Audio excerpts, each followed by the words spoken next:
Well, welcome back to another episode of the Partnernomics Show. Today we're joined by Wes Bush. So Wes is the founder and CEO of Product-Led, and a super cool company. I know a lot of you folks have probably heard of that, but man, Wes is one of the foremost experts whenever it comes to product-led growth, product-led strategies, and what it takes to be able to take your organization to be able to leverage product-led growth, or PLG as it's called. A lot of times whenever I think of PLG, I think of it being exclusive to software companies or something that, you can easily download, do like a quick trial of that, or kind of have this free version. But as Wes shares with us, it's certainly not exclusive to software companies. But I know I learned a lot from this episode, and I hope you do as well. Here we go.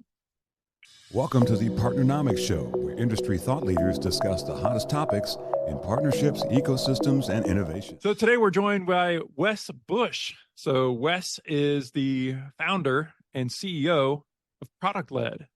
Wes, how are things going? Things are going great. Thanks so much for having me. Excited to be here and share more about product-led growth, all things and how you get to scale more effectively with your product. So, Wes, I want to, a lot of times whenever I chat with folks, I like to go more chronological order, so our listeners can have an opportunity to learn more about, their background and how they got the start into business. What kind of things did you do, or kind of what was the first foray into business? I know a lot of folks kind of jump in, get a sales role, or get into marketing or product management, maybe something like that to kind of cut their teeth. But what was your first jump into business? Yeah, so for me, it was B2B software tech companies. That was where I initially started. And I started doing demand gen, digital marketing for the companies. And so at that time, that's when like social media was booming. And it's like, oh, we got to get on those new channels and like make a presence. And so my first company I worked at was called Exonify, an e-learning space. And really sales led, I would say, like selling to like chief learning officers. Quickly learned, I was like, you know what? If you're going to market and be good at marketing, you have to love your audience. And so I started looking for something else. And I then worked at this company called Vidyard, which is really an awesome kind of like video software company. You can record videos super quickly and easily. And so they were focusing on, at that time, like marketers, like, hey, how could you use videos to really create more demands for what you do? And it was awesome coming into that company because they were on just this like crazy growth tear growing from like 50 to 120 people in that 1 year. And so they were still sales led at that time. Like when I refer to sales led, for everybody's context, this means like the only way you can sell your software is through talking to somebody. Like you got to book a demo, go through that whole process. Usually you talk to a sales development rep, and then they pass you to an account executive if you're serious. and then great, you become a customer, you go through the customer success process. And so at that time, like that was the playbook. That's why they got their venture backed funding and everything else to support that crazy growth. But at the back of my end, I was just always thinking, I'm like, is that how I buy software? And I was looking at the tools I was using, like Slack or Zoom, and I was like, no, it's so backwards. Like at that time, I was spending hundreds of thousands of dollars promoting white papers and guides where it's like download our PDF and get like the latest video marketing 2025 report. And then we would send those leads to the sales team. They would try and reach out to them and have this whole conversation and try and really create opportunity out of all of it. And I would always talk to them. I'd be like, is that really, do they like talking to you and everything? They're like, yeah, it kind of feels like we're bothering them in a lot of ways. And then luckily about like 8 months into that whole journey, like we launched this free product. And this was a simple Chrome extension, super easy to use, like 3 clicks. You could record a video, send it. And I'd be like, Mark, you watched 50% of my video. What the heck? And it was so cool because I got notified. I'm like, oh, you actually watched 55% or 100%. And that really just unlocked a quick aha moment for people where they could easily see the product's value. Whereas before it would take, a few weeks to a month to actually like connect the software, integrate it, and showcase that value prop. But now in like a minute or two max, you could see that that's when the growth just took off. Like we had like 100,000 users first year. And then since then, like it's been used by millions of people that have seen success with that. And it's helped them grow substantially faster than they could with the traditional sales-led model. And so we refer that model as being product-led.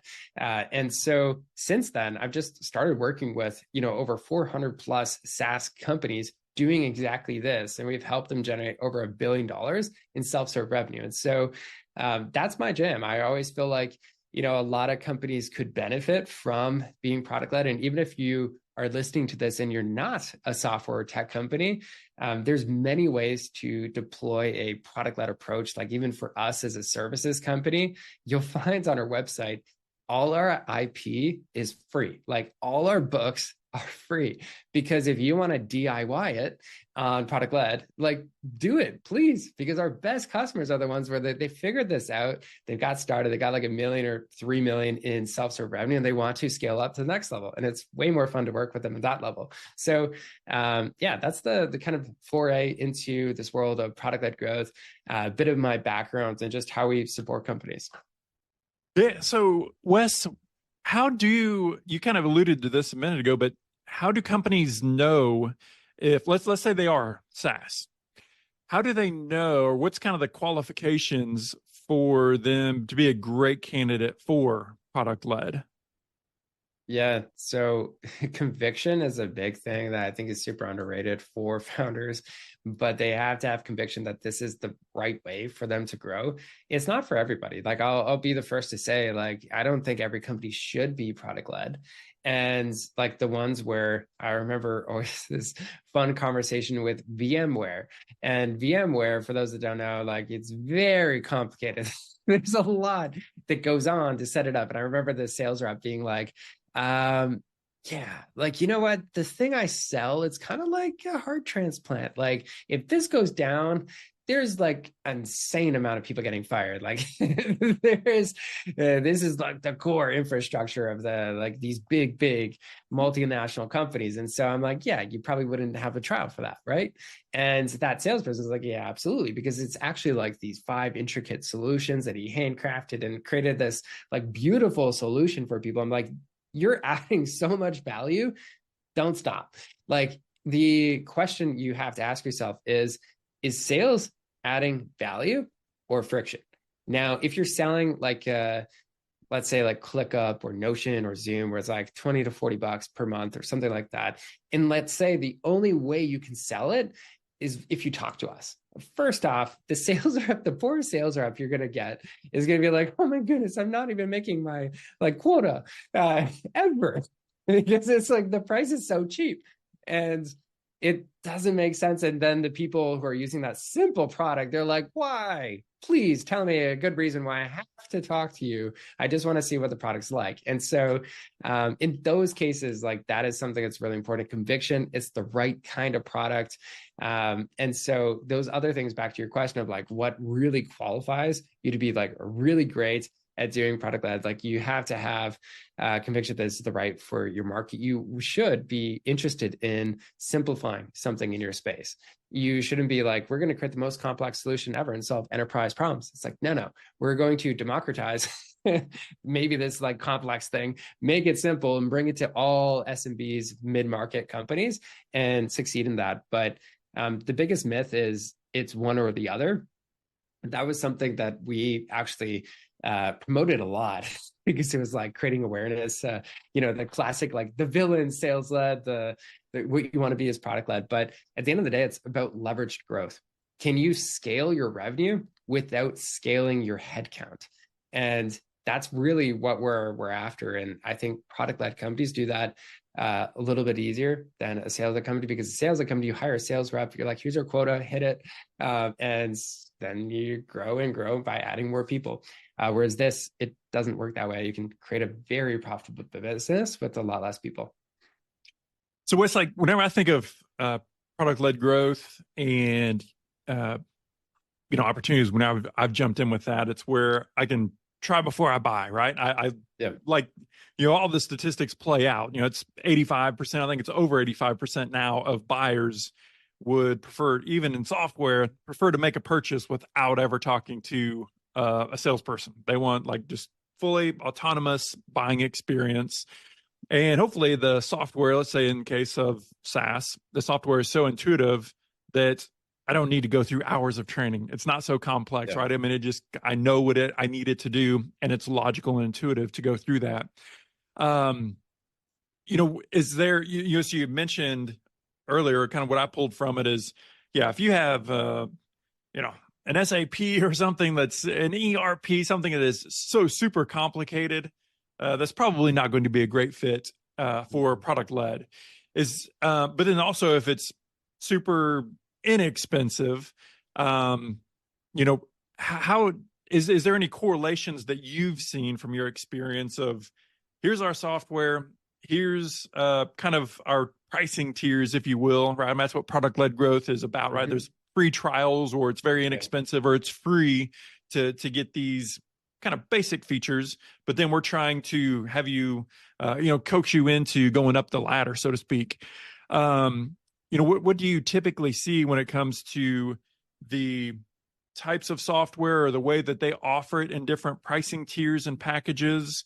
What has your experience been in from a product offering perspective of how to best leverage it to get people to go up to more significant packages? Yeah. So a lot of this comes down to just even like I'll take the macro and then I'll answer the micro part of that. So the macro is like your capabilities need to be quite different than a sales-led company. So a sales-led company, you usually have like very good sales capabilities. And in a product-led company, like what changes? Well, like product marketing becomes very important because at the end of the day, it's like we got one shot to kind of communicate exactly what we do, set expectations.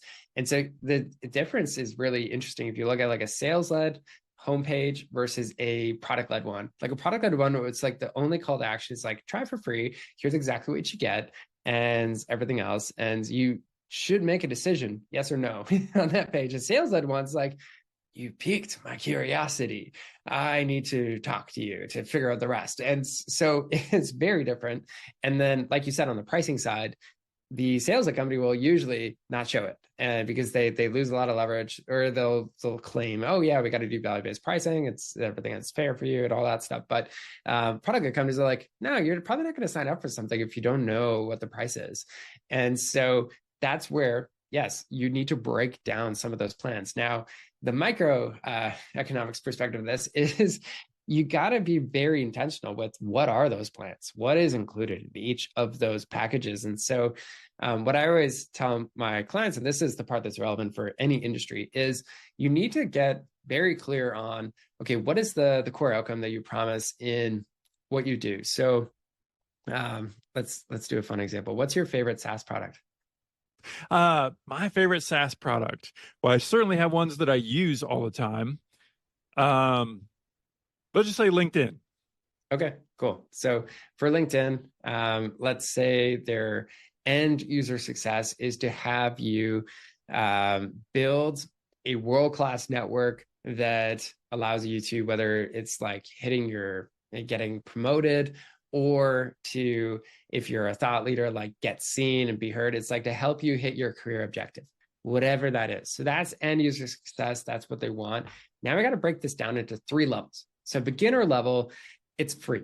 And this is for everyone. So like for us in services, like we want everyone to be successful with product-led growth and to build wildly profitable product-led companies. Beginner level is like just DIY it, figure out what it is. Some beginner stuff like, hey, is it right for me? What's the best approach to do it?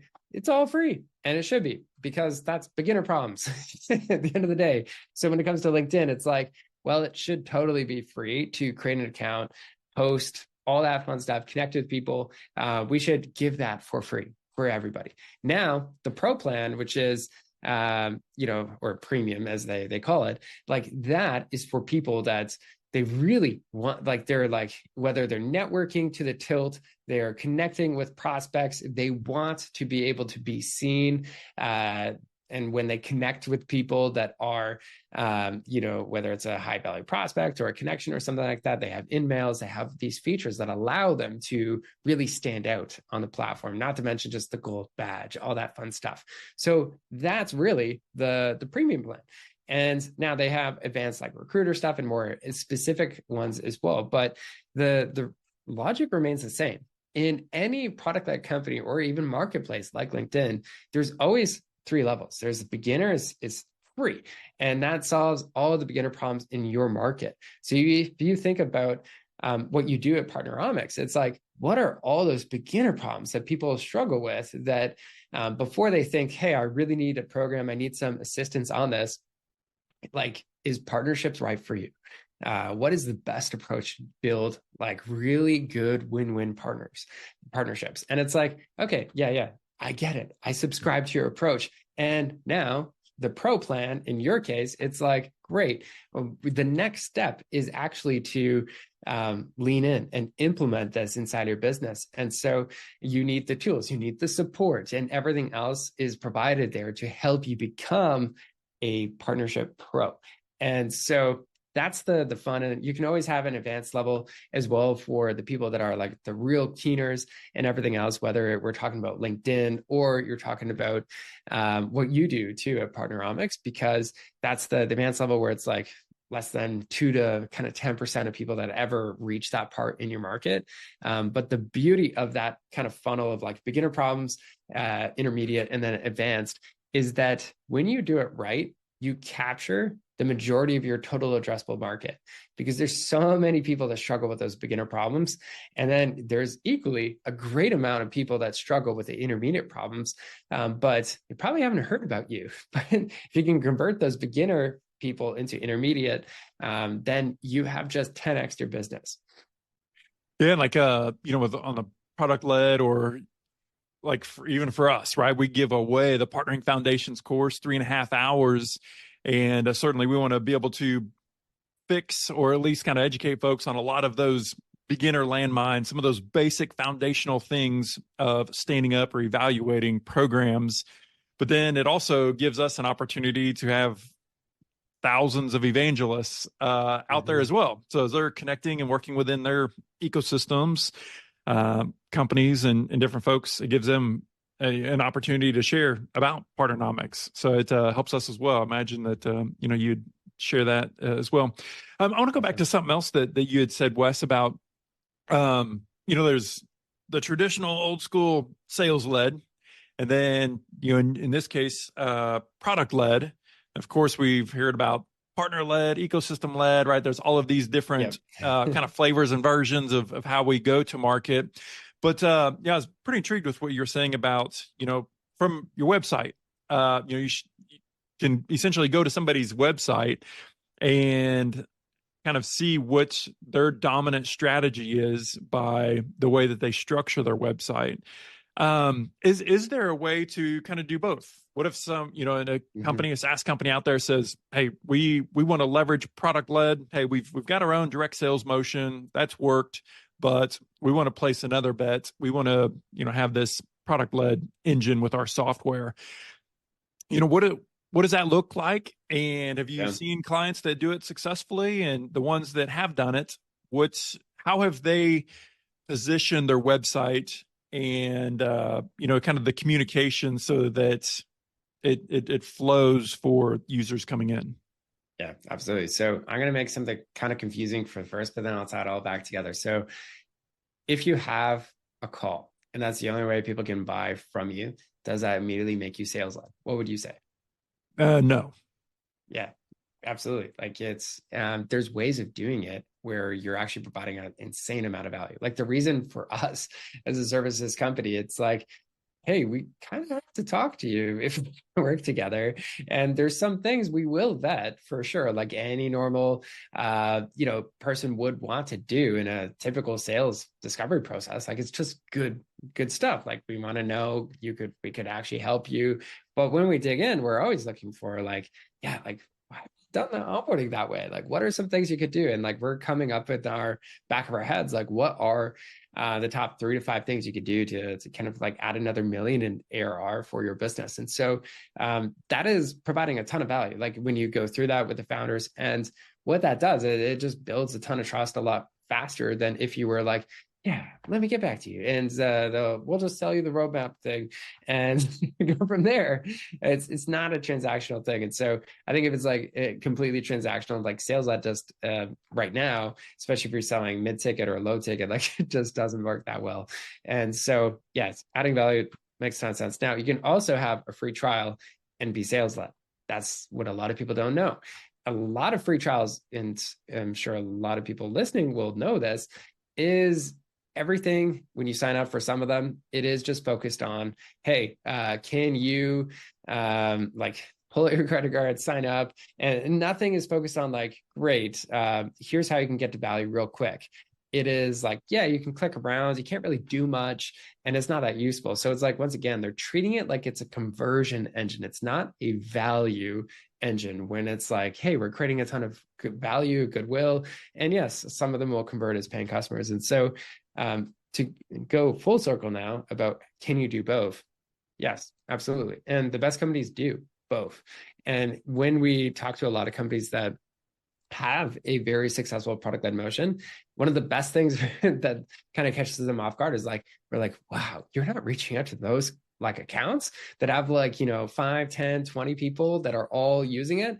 That's silly. Like, you should totally have somebody from sales or even customer success, whatever you want to call it, I don't care, reach out and engage those companies and really try and expand them, because there's something there, there's tangible value that you've given them. And then vice versa, we do have a lot of sales like companies reach out to us and be like, we have this new competitor and they're like, they have a product in motion, we can't even compete at that level. We must have a product-led motion. And so that's another thing where it's like, great, we're going to make your product easier to use, get them set up for success. And then the bigger accounts, like, you can focus a lot more time on them because you're not spending all your time with the really small accounts that even if you close them, it's insignificant to you at the end of the day. Yeah. Wes, let's shift gears a little bit and talk about your guys' implementer program and Sure. just kind of what that is and some of your lessons learned. At Partnernomics, we also have a global network of implementers. So it's been fun, interesting, and educational from our perspective, putting that together. But love to just have you share what you guys are doing with your implementer program. Yeah, so it's still a pretty new implementation program. It started August of last year, but right now we're at 8 product-led implementers that are like just going in, implementing our what we call the product-led system. So this is like 9 core pieces of what we really do that makes up a product-led business. So like things like we talked about, like pricing, your onboarding, what should you give away for free? How does this connect to like your bigger business strategy? So there's a bunch more there, but they're all trained on those components of how to actually implement it. And what we do now, like when a new client comes on board, we have a very simple roadmap sprint where we go through, and it's basically like 1 part audit, 2 parts like, hey, like this is actually how we would help you if we're going to add another $1 million in ARR for your business. And that's like our kind of like minimum bar, where it's like, hey, you're going to be paying like over 100 grand to work with us in a year. So we got to make sure this is like a 10x deal for you. And so we feel very confident offering that sprint, because it's like, at the end of the day, we might say at the end too, like, I don't think we could really help you, but you should absolutely implement this. A lot of times though, it's like, yeah, hell yeah. Like this, it's not just one, it's like 10 million more we could add here. There's like you're wasting so much opportunity. And we get excited about it, they get excited about it. We're like, great. Then the implementation program starts. And that's where like each of the projects we work on is a different sprint. So it's like, okay, we recognize you don't have good data. So if we don't have good data or something like that, it's like, we got to install product analytics. We got to go through that part. And then we have a dedicated sprint. And so the implementation structure, we have one head of implementation who is kind of like the jack of all trades in a lot of ways. Like they're very solid at all 9. And sure, they have like their areas where they go deeper than everything else. But then the other 7 are either like, they usually have anywhere from, in our ends, like 5 to kind of 7 years of like product-led growth experience. So they're operators, they're not consultants.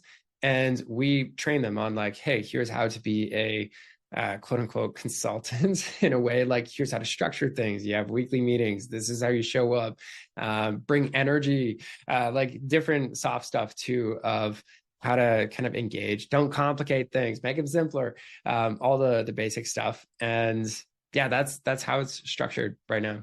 Awesome. Wes, whenever a company, jumps in and they do an engagement with you guys, I know there's no such thing as an average customer, but I'm gonna ask you to paint that picture. What would a company expect to, for the experience to be 3, 6, 9, 12 months into working with you or one of your implementers? Yeah, absolutely. So like you said, there's no like average one. There's two buckets essentially though. There's like sales-led to product-led companies.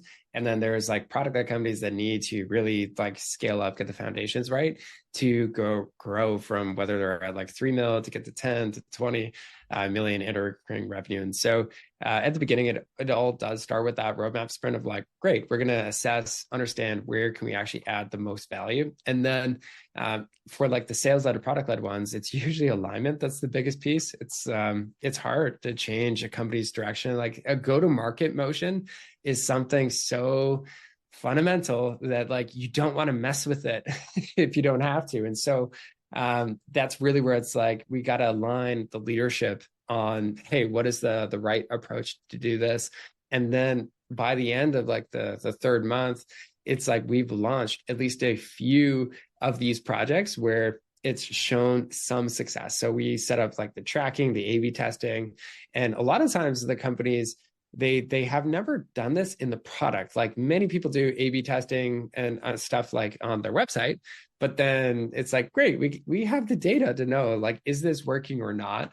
And we add a ton of value for them to start thinking about like, oh, we could test that easily. We don't have to go through developers. What? And so there's usually a few aha moments there, but by the end of the 3 months, we're in a good rhythm. We have changed their pulse rate and their expectations too on what could be tested and what can't. But for sales-led or product-led, usually it's still a little too early to be like, okay, has this like wildly paid off for itself? But on the product-led side, we have had usually at least one experiment where it's like, great, this is paid for the engagement so far. And we have a lot of other things in the pipeline that will 10x this value. That's awesome, man. Wes, how can you, if there's a founder out there, they're doing product-led growth, but they're like, man, there's more to this than what we're doing. They're willing to educate themselves on it, or maybe it's a SaaS founder or CRO, somebody that's wanting to dive into this for the first time. How can they connect with your guys' organization and kind of get schooled up a little bit? I know you've authored some different books and a lot of different resources for folks. How can they find those? Yes. So one thing I'm happy to offer your audience too, and anybody listening here, is the free audiobook of the Product-Led Playbook. So this is when I was writing this book, what was kind of unique about this is like, I don't just like write like, hey, here's exactly how to build a product-led business. And like, it just came from my mind. Like in the beginning, it's all like based on client work. And then we implement it with clients again and again. And we're like, oh, let's throw out that approach isn't that effective and everything else. So it's the most tactical and strategic book you'll ever get when it comes to how to successfully build a product-led business. And it's based on those 400 plus companies we have helped scale in adding that $1 billion in self-serve revenue. And so that's my gift to you. Since I know a lot of people here love listening to stuff. So it's an audiobook. Enjoy. Awesome, man. We will put it in the post. Awesome. Thanks for sharing. Awesome. Thanks for joining us for this week's episode of the Partnernomics Show. Don't forget to subscribe to get the newest episodes at thepartnernomicsshow.com.